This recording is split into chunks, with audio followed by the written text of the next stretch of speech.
ইট ওয়াজ discover মানে এটা আবিষ্কার করা হয়েছে। এখন কি আবিষ্কার করা হয়েছে সেটা আমরা সার্চ করব, যদি আমরা পাই সেটা হবে প্রথম লাইন 6 নাম্বার লাইন। তার মানে স্যার এখানে বলছে পেনিসিলিন, আমরা তো একটা ওষুধের নাম পেয়েছি না, penicillin is a life saving medicine. তার মানে হচ্ছে ইট হচ্ছে কার প্রোনাউন? ইট হচ্ছে পেনিসিলিন মেডিসিনের প্রোনাউন। তাহলে আমরা প্রথমে কোন লাইন সিলেক্ট করব? সি। আচ্ছা আমরা সি সিলেক্ট করলাম। 8 নম্বর লাইনটা আমরা সিলেক্ট করব কিভাবে? এখানে তারা বলছে যে হয়তোবা এই ব্যক্তির কোনো অ্যাওয়ার্ড থাকবে, তার কোনো অ্যাচিভমেন্ট থাকবে, বা তিনি কোনো কিছু পেয়েছেন, এরকম রিলেটেড কোনো একটা বাক্য থাকবে। 1 নম্বর বলছে হি was sent. He was sent মানে কি সে গিয়েছেন? না, হি ওয়াজ সেন্ট মানে তাকে পাঠানো হয়েছে। হি ওয়াজ সেন্ট। এখন কোথায় পাঠানো হয়েছে? To London. কোথায়?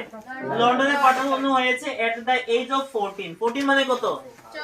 14 ফর হায়ার এডুকেশন। কেন পাঠানো হয়েছে? উচ্চ শিক্ষার জন্য।